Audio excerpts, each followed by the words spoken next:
Boa noite, irmãos. Que bom que vocês estão aqui, com essa ventania que está dando aí, né?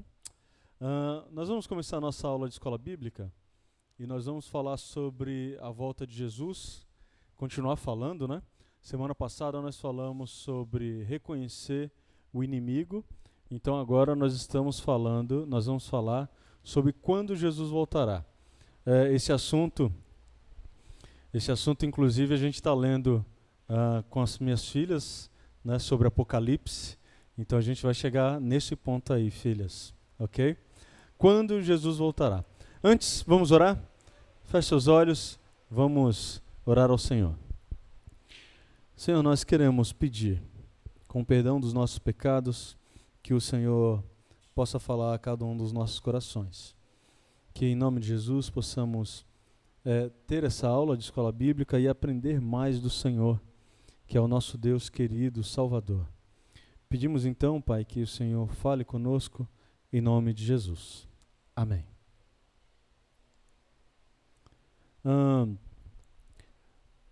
Nós estamos com um probleminha de internet, mas está sendo gravado, então já vai ao ar, se Deus quiser, claro, né? Deixa eu fazer uma pergunta para vocês. Quando se fala da volta de Jesus, de quando ele vai voltar, o que você lembra sobre isso, sobre esse assunto? O que que vem à sua mente, independente se você vai lembrar ou não dos textos, o que vem à sua mente? Olha, quando Jesus voltar, vai acontecer isso, ou quando Jesus voltar, será dessa forma. O que vem à sua mente aí?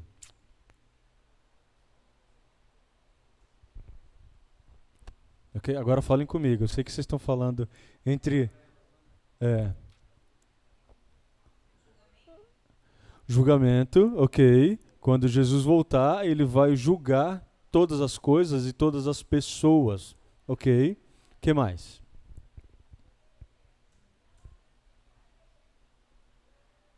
Que mais? Raíssa e Felipe, que são os ninjas das galáxias.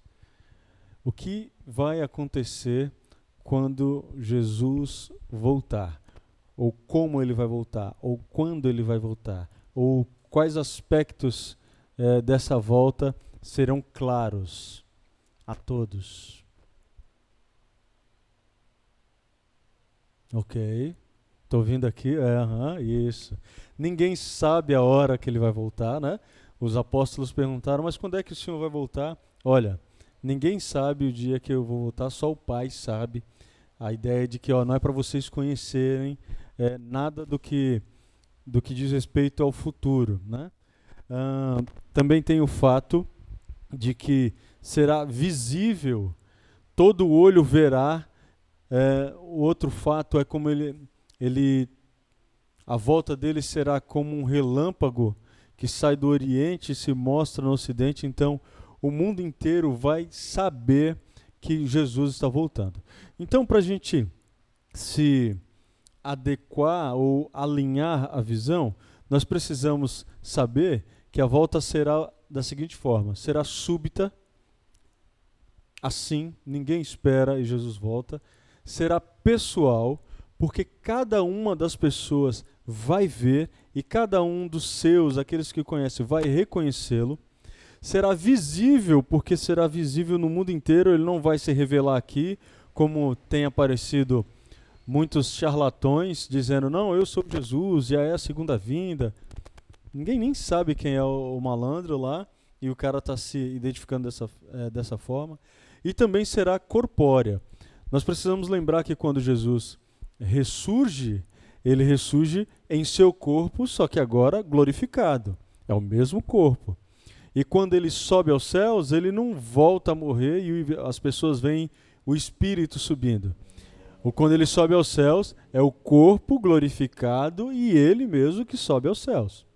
Então, também a volta de Jesus será corpórea. Então vamos olhar esses 8 versículos, bíblicos, e aí a gente vai conseguir perceber ou reafirmar essas 4 condições que nós acabamos de ver agora.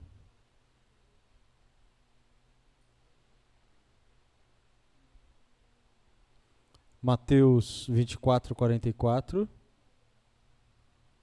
Se você encontrou, você pode ler, por favor?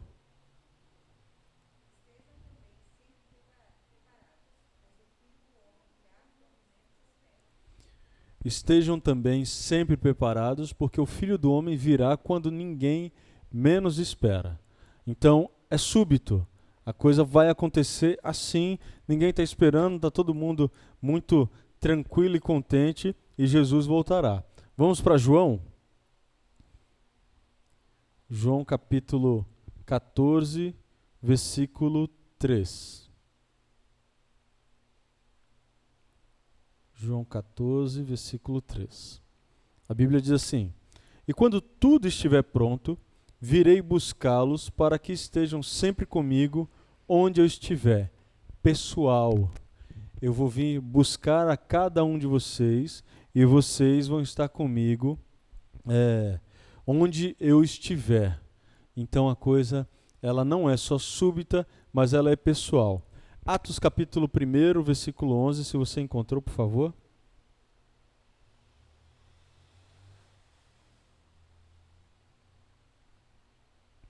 Atos capítulo 1.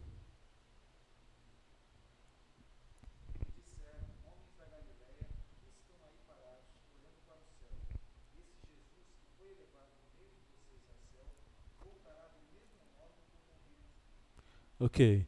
Esses são os anjos que estão comentando a respeito de Jesus, que está sendo assunto aos céus, está subindo aos céus. Então, é o dia de Pentecostes, é aquela época de festas. Então, Jesus ficou 40 dias entre os apóstolos e as pessoas começam a ver Jesus subindo ao céu e parece que eles ficam meio boquiabertos, talvez, muito provavelmente nós também estaríamos, né, de olhar, e agora? Cadê Jesus? Onde ele está? E ele subindo nas nuvens, e de repente chegam os anjos e falam assim: por que vocês estão olhando para o céu? Vocês agora precisam se preparar porque ele vai voltar da mesma forma que ele foi. A ideia não vai ter nada de diferente do que está acontecendo aqui. Ele vai voltar com esse aspecto, com essa aparência, dessa mesma forma. Então Jesus, aqui a gente está vendo que ele volta de forma corpórea. Aí a pergunta capciosa de R$1 milhão. Se ele está no céu, está em um corpo, com um corpo, onde é esse céu? Que tipo de céu é esse que tem uma pessoa corporeamente habitando lá? Não sei. Muito simples assim. Não sei. Eu sei que a Bíblia diz que ele subiu aos céus e subiu em seu corpo glorificado.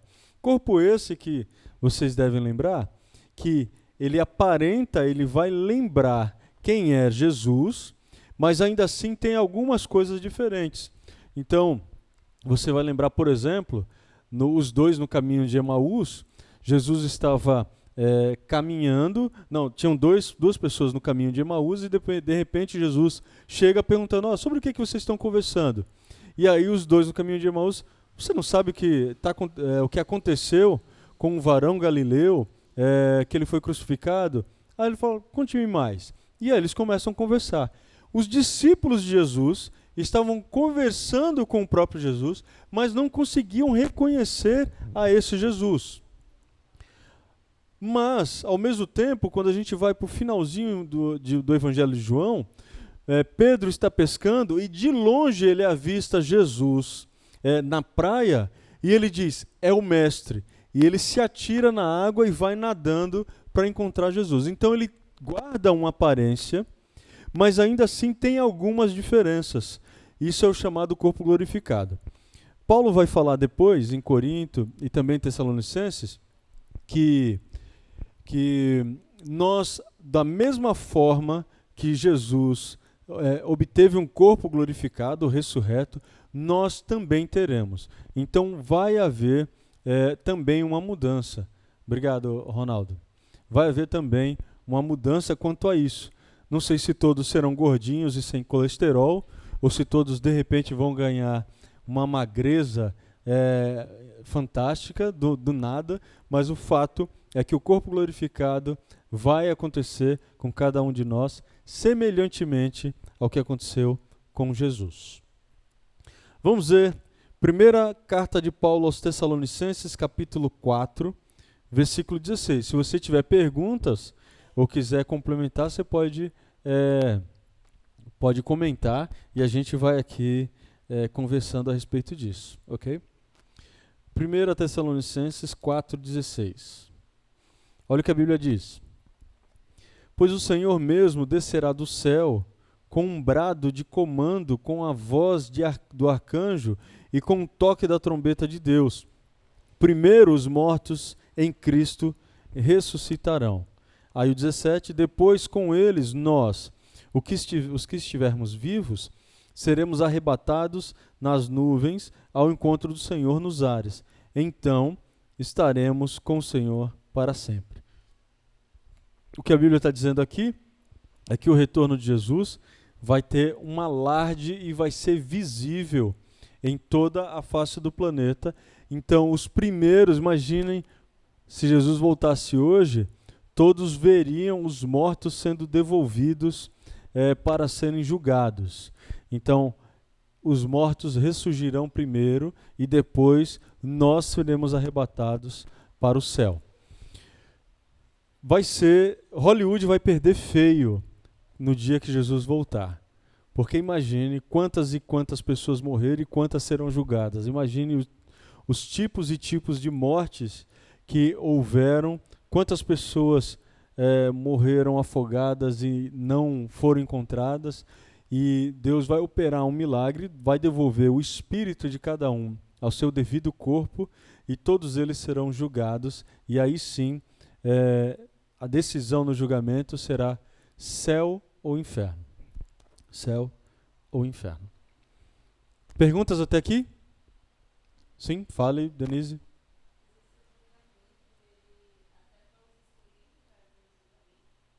Sim. A diferença é que quando nós formos, a gente vai olhar sobre isso aqui. A diferença é que, quanto a nós, Jesus é o nosso advogado. Então, vai ser como não aconteceu, mas vai ser, a ideia é que, vamos julgar o Albertino. Então, quando começa a fazer o julgamento, não, mas o sangue de Cristo cobriu os pecados dele, então pode passar. Então, não vai haver exposição dos pecados. Nós estamos guardados nisso porque Jesus nos limpou. Nossos pecados estão em Cristo. Então, não tem pecados a serem expostos. Mas o processo pelo qual haverá julgamento, todos nós seremos julgados. Tem um versículo que diz que nós seremos julgados pelas nossas obras, no sentido de galardão, né? Aquele que se dedicou mais terá algo de diferente, que a Bíblia fala que é um prêmio, é um galardão, mas não há definição, não dá para dizer se é uma pedra a mais na coroa, não dá para dizer se é uma vantagem, você mora em frente na praia, mas não é um BNH glorificado, vai ser uma mansão. Não diz. Então, fale, Ju.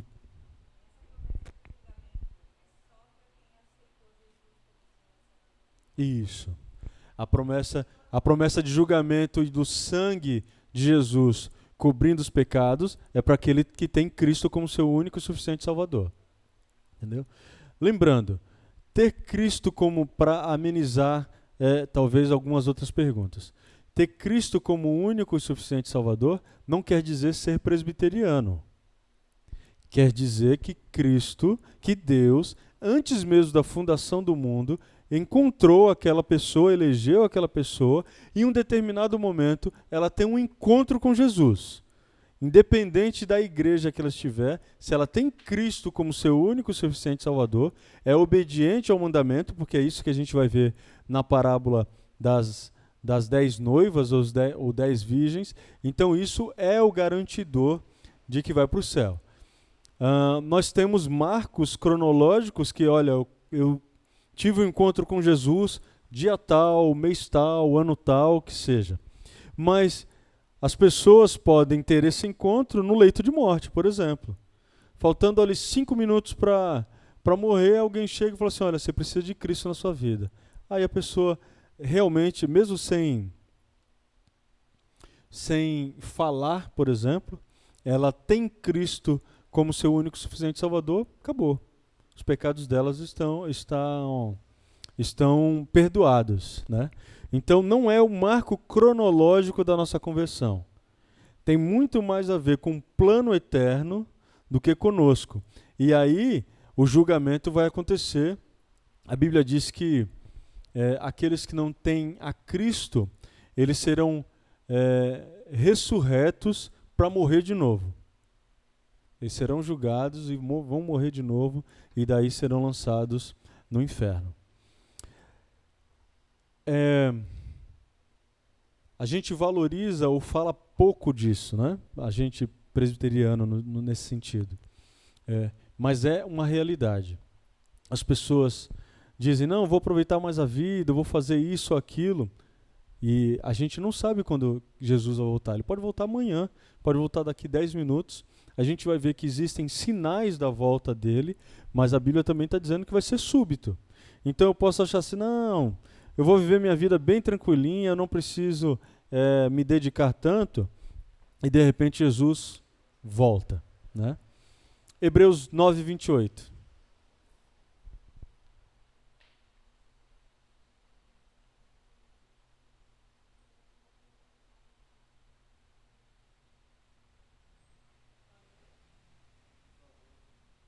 Pode ler.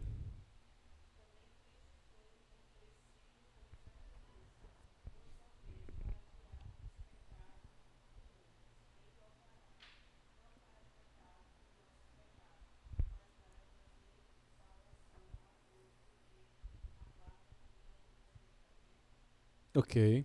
Cristo então foi oferecido como sacrifício uma vez só para tirar os pecados do mundo. Ele voltará. Não para tratar dos nossos pecados. Por que não para tratar dos nossos pecados? Porque ele trata os nossos pecados hoje. Os nossos pecados estão em Cristo. Quando ele morre, quando ele é sacrificado na cruz do Calvário, os nossos pecados foram expostos nele. Então os pecados já estão lá. Quando ele voltar, aí as pessoas falam assim, não, mas quando ele voltar, aí eu me arrependo. Aí eu falo, eu confesso os meus pecados, aí eu vou obter perdão. Não. Quando Jesus voltar, ele vai trazer salvação a todos que o aguardam com expectativa ou com esperança. E se você continuar lendo, ele vai fazer isso com aqueles que o têm como Salvador, mas aqueles que não o têm como Salvador, então ocorrerá o julgamento a respeito das suas próprias obras. Tiago 5:8.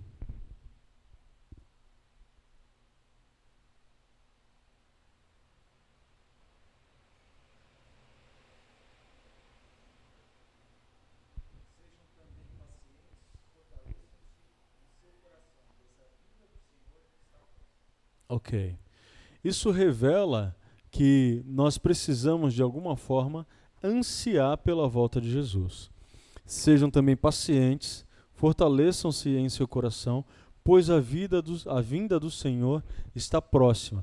Ninguém sabe quando será, mas vai ser pessoal, visível e corpóreo, e tem uma proximidade. Aí você pode avaliar da seguinte forma. Mas na época de Tiago, lá anos 60, se eu não estiver enganado, da Era Comum, ele não estava próximo naquela época e passou 2000 anos e não voltou. Mas é o tipo de vida que nós devemos levar.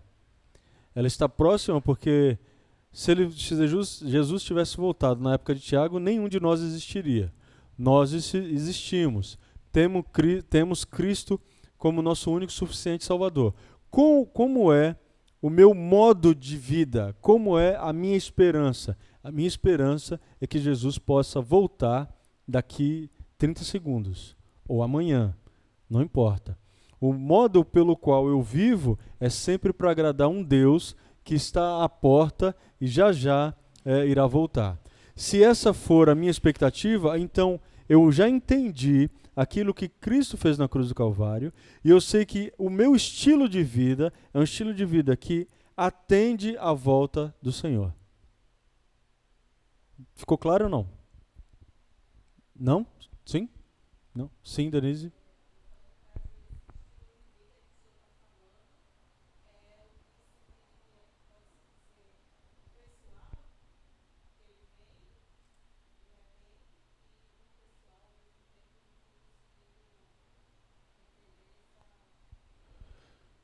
O estilo de vida é aquilo que João vai dizer que é aquele que é de Deus não vive em pecado, não vive pecando. O pecado é um acidente, não é um costume. Nós vamos falar disso mais tarde no sermão. Mas é a ideia de que se eu tenho a Cristo, eu não posso viver mais do jeito que eu vivia anteriormente. Se eu tenho a Cristo, a busca por santificação, apesar do pecado ser um acidente em nossas vidas, ela tem que ser crescente. Essa maturidade cristã, ela tem que acontecer mais rápido ou mais devagar, dependendo de cada um, mas ela precisa acontecer. Porque quanto mais maduro na fé eu sou, mais intimidade com Deus eu tenho e mais percepção e vontade, esperança da volta de Jesus vai acontecer. Então, assim, o estilo de vida tem muito mais a ver com outras coisas que relacionam pecado e santificação. É que a gente está tratando a partir do ponto de vista do retorno de Jesus. Então, a minha expectativa é, se ele voltar agora, eu estou pronto? Só que João já estava avisando antes que aquele que é de Deus não vive em pecado. Mas se pecar, temos um advogado fiel e justo, Jesus Cristo, que vai trabalhar a nosso favor. Se eu tenho esse texto de João no meu coração, na minha mente, se é válido da minha mente, então eu não me preocupo mais se Jesus vai voltar agora. Se Jesus vai voltar agora, não, mas amanhã eu faço as coisas de outra forma, amanhã eu começo uma vida. Não, eu começo agora a mudar a minha vida, o meu estilo de vida. Eu abandono algumas coisas e continuo seguindo no relacionamento com o Senhor. Compreendeu? Me fiz entender? Ok. Vamos ver então 2 Pedro 3:10.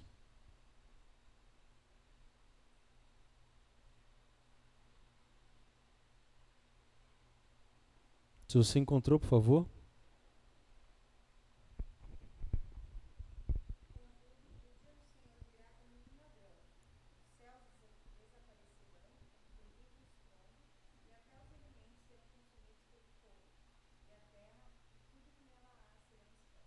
Ok.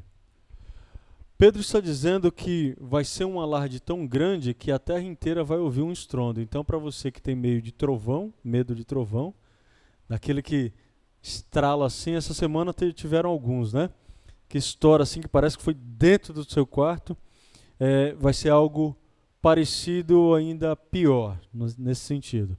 Porque além do estrondo, vai ser de repente como um ladrão, e logo a gente vai ver que as coisas serão transformadas, porque irá acontecer o julgamento.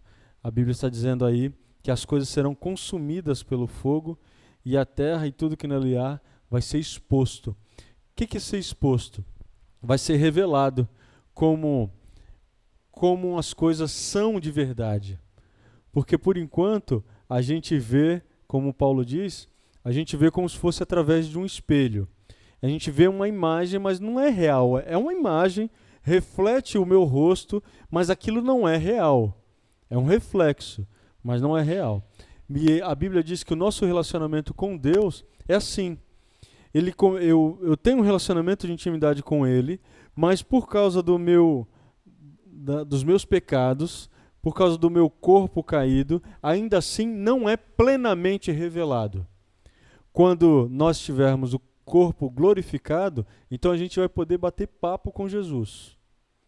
É diferente. A gente vai poder conversar com pessoas que nos antecederam para que a Bíblia tivesse a tradução na língua portuguesa. A expectativa é que tenhamos conhecimento de Deus com profundidade. Hoje a gente conhece pouquíssimo. Então, a ideia que Pedro está fazendo aqui é que a coisa vai ser exposta de tal forma que agora você vai entender. Agora eu entendi por que é assim, por que é desse jeito, por que é desse jeito. A nossa mente será uma outra mente. Estamos falando de corpo glorificado. Então imagine, as pessoas falam que nós usamos no máximo 1/3 da capacidade do cérebro que nós temos.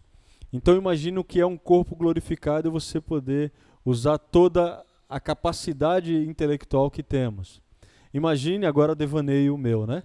Imagine se hoje nós já fomos até a Lua, já lançamos satélites para fora da Terra, imagine o que vai acontecer de forma espacial. Se é que a tecnologia vai ser importante. Porque a Bíblia começa num jardim, Gênesis, e termina numa cidade, Apocalipse 20, 21 e 22. E no centro da cidade está lá plantado novamente a árvore da vida. Então, parece que nesse processo de jardim até a cidade, a tecnologia, os avanços contam. Mas eu não sei como é que vai ser. Não sei se o celular não vai ter bateria infinita, se vão inventar algo melhor, ou se a gente nem vai ter nada disso. Vai ser facilmente... os nossos contatos não vão ser contatos angustiantes, de ansiedade. Eu acho que eu vou agora para visitar uns parentes que moram lá. Eu não sei, a Bíblia não dá esse detalhe. a Bíblia diz que vai haver uma Jerusalém celestial que Deus vai trazer do céu para nós. Então, assim, se nós morrêssemos hoje, tendo Cristo como nosso único e suficiente Salvador, o corpo é lançado na terra e o espírito vai direto para o céu. E lá nós vamos conviver com Cristo, o espírito que não tem forma. Quando Jesus voltar, o espírito é devolvido para o corpo, as pessoas vão ressurgir, e agora ressurgem não como zumbis, né, como a gente vê nos filmes, mas a gente ressurge com o corpo glorificado. No nosso julgamento é colocado que Jesus morreu por cada um de nós, o sangue de Cristo lavou os nossos pecados, e aí então nós teremos novos céus e nova terra. Como vai ser? Não sei. A Bíblia vai usar expressões metafóricas, ruas de ouro, não vai ter tristeza. Até a questão de sentimento a gente consegue averiguar de alguma forma, mas a representação de rua de ouro, de coisa bela, de olhar o trajeto e a nova Jerusalém, novos céus e nova terra, como algo que vai nos chamar muita atenção, é incomparável. Isaías vai dizer que nem olhos viram, nem ouvidos ouviram aquilo que Deus tem preparado para nós. Então, por mais que a gente possa especular, assistir filme de gente que vai para o céu, mesmo assim, a Bíblia diz que nada se compara. Por quê? A gente não é criativo o suficiente?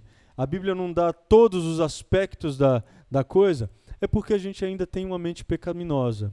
Então, como a coisa acontece no futuro, nós temos apenas vislumbres do que é, mas o que vai ser exatamente, a gente não sabe.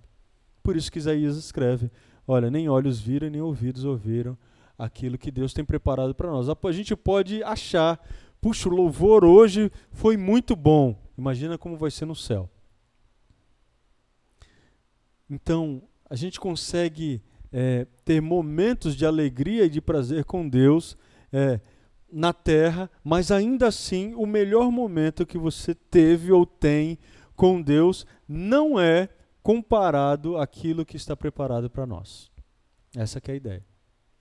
E aí a nossa esperança e expectativa é de termos essa experiência com o Senhor. O último texto, 1 João 3:2. O último texto desse slide. 1 João 3:2.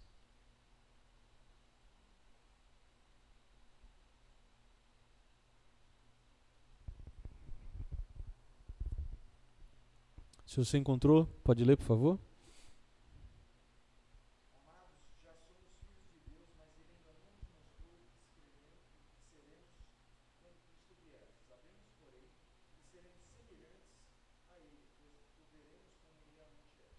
Olha só, que top, hein?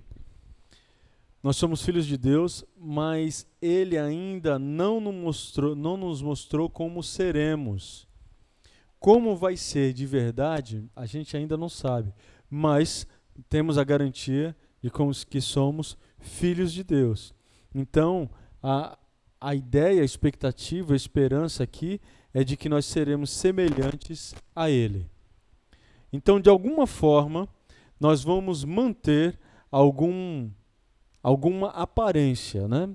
Tudo bem que tem uns feinhos aí que podia melhorar um pouco, mas vai melhorar. Ou vai melhorar a nossa opinião, né? Vai mudar a nossa opinião, ou vai melhorar com o corpo glorificado mesmo. Mas o fato é de que a nossa esperança tem que estar nessas coisas. Qual é a minha postura para aguardar a esse Deus? 2 textos vão falar sobre isso. Um vai mostrar através de uma parábola como nós devemos viver, e o outro vai mostrar quais os sinais que têm que anteceder o retorno de Jesus. Abra, por favor, Mateus 25,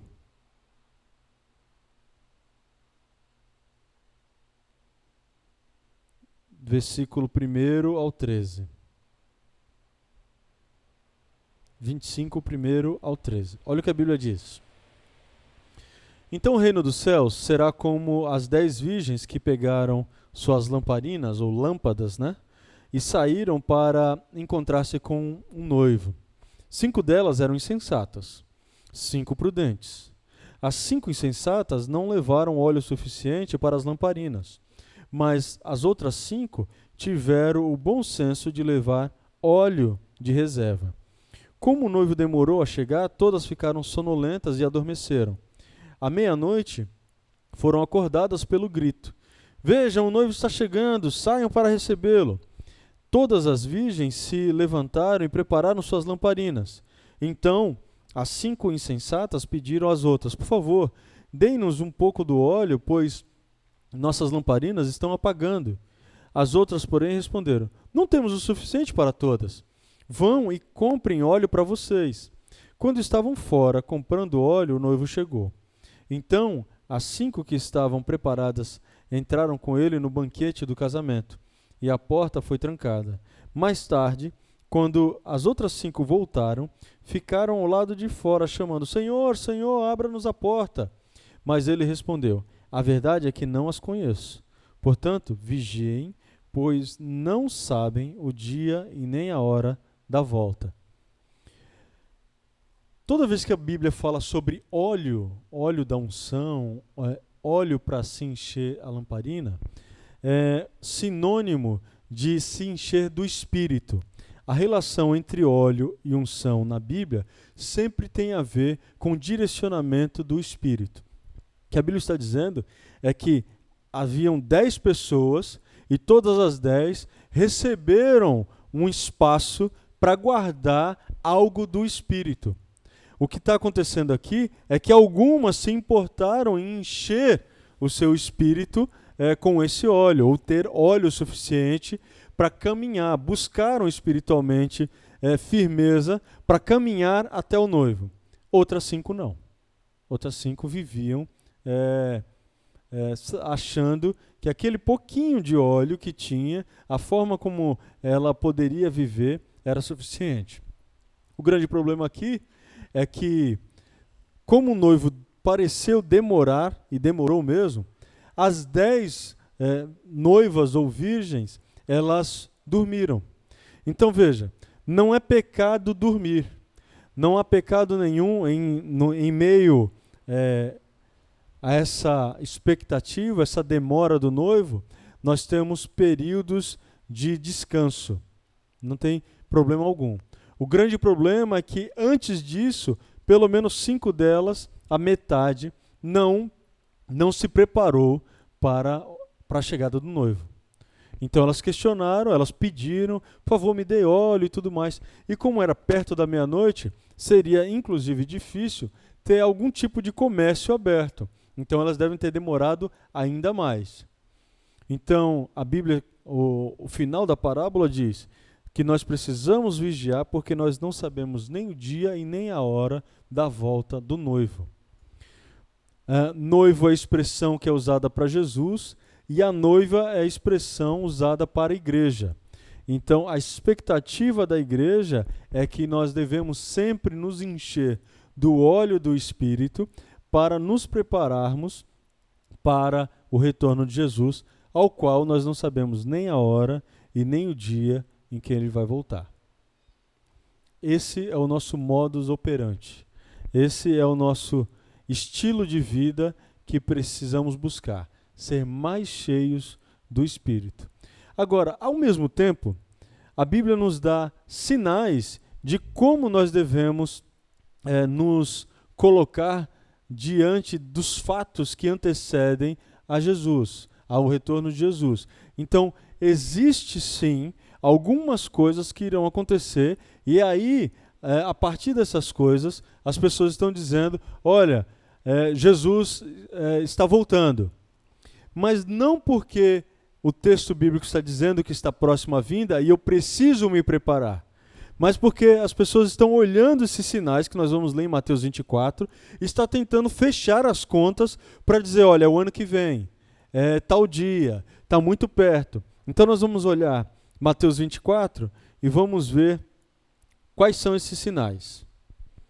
Mateus 24, aí um pouquinho antes, na sua Bíblia, um capítulo antes, a Bíblia diz assim: quando Jesus saía, versículo 1, saía da área do templo, seus discípulos lhe chamaram a atenção para as diversas construções do edifício. Ele, porém, disse: estão vendo todas essas construções? Eu lhes digo a verdade, elas serão completamente demolidas. Não restará pedra sobre pedra. Mais tarde, Jesus sentou-se no Monte das Oliveiras. Seus discípulos vieram até ele, em particular, e perguntaram: diga-nos, quando tudo isso vai acontecer? Que sinal indicará a sua volta e o fim dos tempos? Versículo 4. Jesus respondeu: não deixem que ninguém os engane, pois muitos virão em meu nome dizendo: eu sou Cristo, e enganarão a muitos. Vocês ouvirão falar de guerras e ameaças de guerras, mas não entrem em pânico. Sim, é necessário que coisas ocorram, mas ainda não será o fim. A nação guerreará contra outra, e o reino contra outro. Haverá fome e terremotos em várias partes do mundo. Tudo isso, porém, será apenas o começo das dores do parto. Então, vocês serão presos, perseguidos e mortos. Por minha causa serão odiados em todo o mundo. Muitos se afastarão de mim e trairão e odiarão uns aos outros. Falsos mestres surgirão em grande número e enganarão a muitos. O pecado aumentará e o amor de muitos esfriará. Mas quem se mantiver firme até o fim será salvo. As boas novas a respeito do reino serão anunciadas em todo o mundo para que todas as nações as ouçam. Então virá o fim. Então, olha quais são as coisas que vão acontecer, se você acompanhou a leitura aí conosco, quais são as coisas que vão acontecer antes do retorno de Jesus? Guerra. Tá tendo guerra hoje? Tá. Pelo menos umas 20 guerras hoje acontecem no mundo. Conflitos internos, conflitos de países contra países, Estado Islâmico, tem muitas guerras, ok? Então esse é um sinal. O que mais? Fome. Hoje existe fome no mundo? Existe. Pega os primos lá na África, uma galera passando fome, ok? O que mais? Terremotos. Tem terremoto? Tsunami? Tem? Tem. O que mais? Falsos cristos. Tem gente pregando um evangelho diferente do que a Bíblia fala? Tem. Tem pessoas se colocando no lugar de Jesus? Sim. O Papa, por exemplo, é alguém que se coloca no lugar de Jesus. Ele se autoconclama pontífice. Eu faço a ponte entre as pessoas e Deus. Ele é o pontífice, ele liga. Então, ele é um sério candidato ao anticristo. Por causa da postura, por causa da comoção e por causa do acesso que ele tem no mundo todo, né? As pessoas, o Papa vai vir no Brasil, vai em tal lugar, todo mundo com algum respeito demanda tempo e demanda segurança para ele. Mas existem outros que se levantam dizendo serem bonzinhos e na verdade não são, ou pregando um evangelho diferente daquele que a Bíblia fala. Pestes é ou doenças, dependendo da sua tradução, é outro lance. Então, quando veio a pandemia, trouxe à memória dos cristãos o texto de Mateus 24, e aí começaram a religar os pontos. Cara, tá perto então. Tem uma pandemia generalizada, tem guerra, tem fome, tem terremoto, como já houve, então está muito perto. Só que o último versículo diz que as boas novas, o versículo 14, das boas novas a respeito do reino, serão anunciadas em todo o mundo para que todas as nações as ouçam, então virá o fim. Quantas línguas você acha que não tem nada da Bíblia traduzida? Chuta aí. Qual é o número de língua, de linguagem que que não tem nada da Bíblia, não tem um versículo, não tem João 3,16 traduzido. Um chute aí, quantos? Quanto? 130? Quase, hein, Mari? Quase. Quanto você acha? Um pouquinho mais. Tem pelo menos 1.200 línguas que não tem nada da Bíblia traduzida. Isso pensando no trabalho antropológico de mapear aquelas tribos isoladas, por exemplo, só no Brasil tem mais de 90 tribos isoladas que eles nunca viram um pedaço de folha ou muito menos um carro. Só no Brasil, na Amazônia, existem mais de 90 tribos. Imagina, só aqui. Então, agora pense Angola, por exemplo, que tem mais de 20 dialetos no interior da Angola. Pense na China, que tem mais de 40 linguagens na área rural. Cada um é de uma província e cada província tem a sua própria linguagem. Pense aí. Então, quando a gente para e olha humanamente falando esse versículo, está longe. Ainda vai ter que ter muito mais terremoto, muito mais pandemia, vai ter que ter muito mais guerras de nações contra nações, até que se alcance esse patamar de pregar o Evangelho. Uma outra coisa é que nós seremos odiados, seremos presos, ainda vai ter que ter muito mais gente presa até que nós alcancemos o Evangelho. Porque parece que o chamado para ser pregador do Evangelho em quaisquer parte do país ou do mundo, parece que a coisa está timidamente ocorrendo. Então, se nós tivéssemos, alguém já fez essa conta, nós enviássemos 10% de toda a igreja evangélica brasileira, e aí estou contando todos aqueles que se intitulam evangélicos, nós teríamos pelo menos aí umas 80 mil pessoas. Não, perdão, umas 40 mil pessoas. Então pense que teríamos 40 mil missionários para 1.000 línguas. Pronto, está resolvido. Não é uma coisa tão difícil. Desde que, humanamente falando, você aprender uma língua que é ágrafa, não tem nada escrito, que muitas vezes é tonal, fala an e on são coisas diferentes na língua. Proverbial, você fala a an, aí a pessoa fala assim, já que você veio aqui, e nessa hora, almoce conosco, porque a minha família é educada. Só com duas expressões. E assim, é assim. Existem línguas proverbiais, tonais, dessa forma. E aí a estimativa humana é que levam 30 anos. 30 anos para se aprender uma língua dessa e começar a traduzir a Bíblia para eles, para depois começar a contar uma história, começar a contar a história da salvação. Guardando a cultura, guardando todos os requisitos de linguagem que preconizam a ideia de traduzir o texto bíblico. Então, a gente vê que tem muito trabalho. Quanto menos nós nos dispusermos, mais parecidos com as virgens nécias, as que estavam desdenhando, nós seremos. Quanto mais procurarmos ser cheios do Espírito, mais óleo na lâmpada teremos e mais relevância teremos no trabalho cristão. Simples assim. Então, para terminar, o que nós temos que ter em vista é que nós temos que ter ansiedade pela volta de Jesus, que será repentina.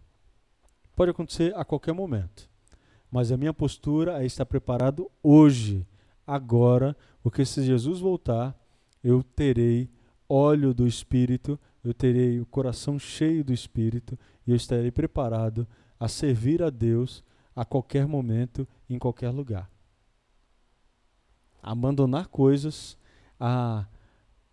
por um objetivo que é Deus que coloca em seu coração. Perguntas? Ok? Vamos orar?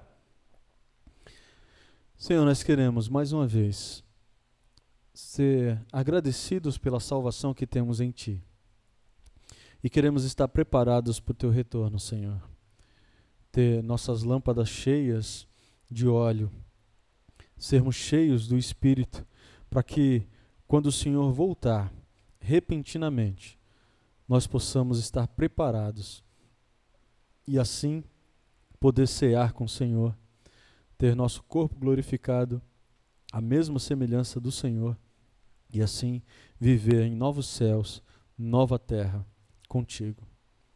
Ajuda-nos, Senhor, a lutar contra os nossos próprios pecados. Te pedimos em nome de Jesus. Amém. Deus abençoe você. Daqui a pouco nós voltamos às 20 horas com o culto.